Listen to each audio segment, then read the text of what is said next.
जय माता दी साथियों, मैं नरेंद्र विश्वकर्मा आप सभी का अपने चैनल नरेंद्र विश्वकर्मा में हार्दिक स्वागत करता हूं।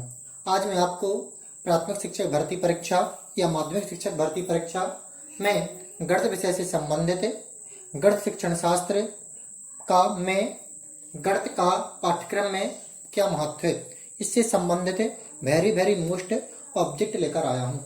ये ऑब्जेक्ट हैं जो यदि आप कंप्लीट करते हैं तो इसके अलावा गणित के पाठ्यक्रम से संबंधित कोई ऑब्जेक्ट शेष नहीं रह जाता है।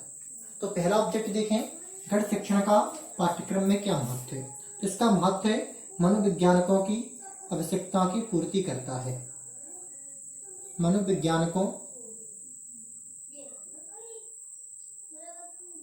की आवश्यकताओं की पूर्ति, आवश्यकता की क्या करता है, पूर्ति करता है। इसके बाद अगला देखें, उच्च प्राथमिक स्तर पर गणित शिक्षण सर्वाधिक महत्व किस रूप में है। सर्वाधिक महत्व किस रूप में है, तो सबसे में पहले पता होना चाहिए कि उच्च प्राथमिक स्तर क्या है। तो उच्च प्राथमिक स्तर कहलाता है 5 से कक्षा 8 तक का स्तर। तो पर गणित शिक्षण का सर्वाधिक महत्व किस रूप में है, तो इसमें सर्वाधिक महत्व होता है व्यवहारिक रूप में। किस रूप में होता है इसका सर्वाधिक महत्व, व्यवहारिक रूप में। प्राथमिक स्तर पर गणित शिक्षण का महत्व किस रूप में है, तो प्राथमिक स्तर पर सर्वाधिक महत्व होता है मानसिक रूप में। यदि यहाँ पर व्यवहारिक रूप नहीं दिया है तब आप मानसिक में टिक कर सकते हैं। यदि यहाँ पर मानसिक नहीं दिया है तो क्या ऑप्शन में आप टिक लगा सकते हैं, व्यवहारिक। लेकिन उच्च प्राथमिक स्तर में मुख्य रूप से है व्यवहारिक और प्राथमिक में मानसिक। पाठ्यक्रम में अंकगणित शिक्षण का महत्व है। तो पाठ्यक्रम में अंकगणित शिक्षण का जो महत्व है, घरेलू जो अंकगणित है घरेलू मापों से संबंधित, या हम कह सकते हैं घरेलू जो कामकाज होते हैं उनसे संबंधित है।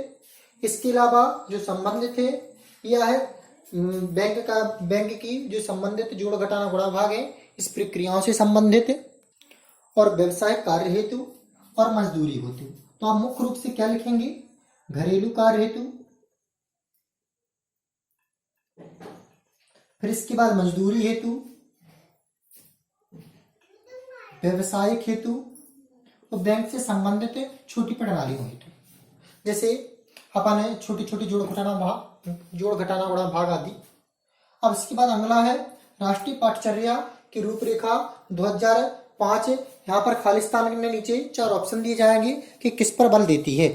तो जो यह बल देती है राष्ट्रीय पाठ्यचर्या रूपरेखा 2005, यह देती है गणित की सफलता प्रत्येक बच्चे के लिए आवश्यक हो। प्रत्येक बच्चा गणित में निपुण होना चाहिए, इस पर यह क्या देती है, बल देती है। कौन सा विज्ञान विषय के आधार के रूप में माना जाता है, तो विज्ञान विषय के आधार के रूप में जो माना जाता है वह गणित माना जाता है।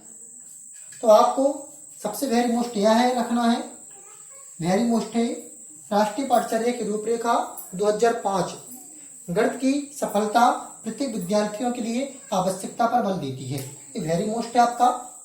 इसके बाद पाठ्यक्रम में अंकगणित शिक्षण का महत्व, ये पिछली बार आ चुका है 2011 में। तो घरेलू कार्य, मजदूरी और व्यवसाय। इसके बाद ये दोनों उच्च प्राथमिक में व्यवहारिक, प्राथमिक में मानसिक। अगला देखें, कौन सा विज्ञान विषय के आधार के रूप में माना जाता है, तो वह गणित माना जाता है। अमूर्त एवं संगत संरचनाओं के अध्ययन का विषय निम्न में से कौन है, तो कौन सा माना जाता है, गणित माना जाता है। अमूर्त और मूर्त आप सबसे पहले जाने, तो अमूर्त कहलाता है जो हमें दिखाई ना दे, अर्थात जब हमें जोड़ अपनी कोई सवाल हल करते हैं तो हम उसकी समस्याएं दिखाई, तो सवाल तो दिखाई देता है लेकिन हमें किस रास्ते से इस समस्या को हल करना है यह हमें जानकारी नहीं होती है। तो वहां पर जब हम दिखाई नहीं देता और हम तर्क लगाए तो कहलाता है अमूर्त, और मूर्त कहलाता है जो हमें दिखाई देता। तो ऐसा कौन सा विषय है, वह अपना गणित विषय है। अगला देखें, गणित पाठ्य पुस्तक की सामग्री का विकास किस रूप में होना चाहिए।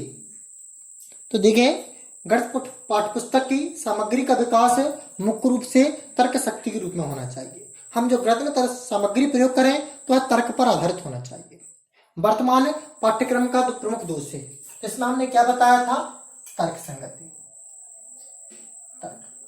वर्तमान पाठ्यक्रम का प्रमुख दोष है, वर्तमान पाठ्यक्रम का प्रमुख दोष है लचीलापन,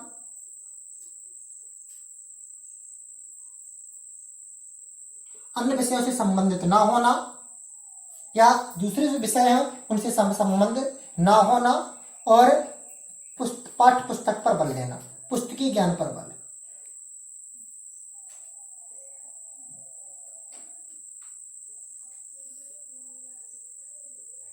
इसके बाद राष्ट्रीय पाठ्यचर्या रूपरेखा 2005 सिफारिश करता है कि प्राथमिक स्तर पर गणित शिक्षा का केंद्र होना चाहिए।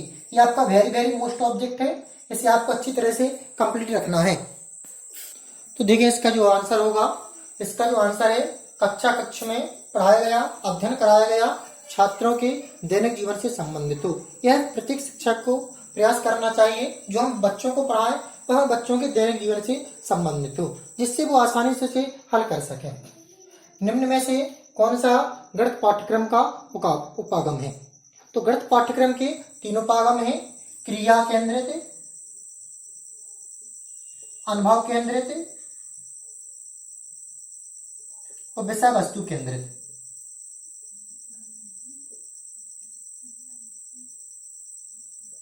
तो तीनों गणित पाठ्यक्रम की क्या उपागम है।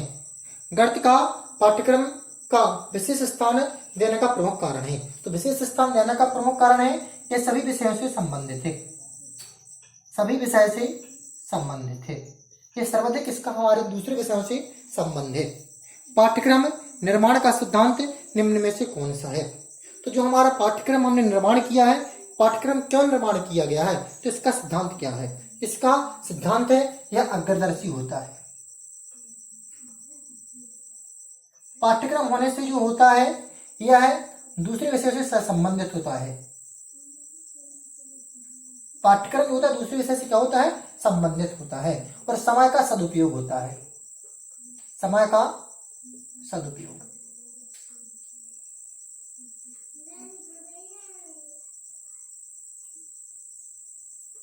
तो यह थे पाठ्यक्रम निर्माण के सिद्धांत। गणित को कहा जाता है ये सबसे वेरी वेरी मोस्ट ऑब्जेक्ट है मस्तिष्क का व्यायाम।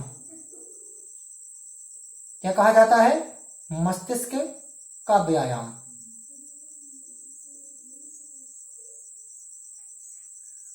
यदि आपको ऑब्जेक्ट अच्छे लगे हों तो उस वीडियो को लाइक कर दें और चैनल को सब्सक्राइब कर लें। जय माता दी साथियों।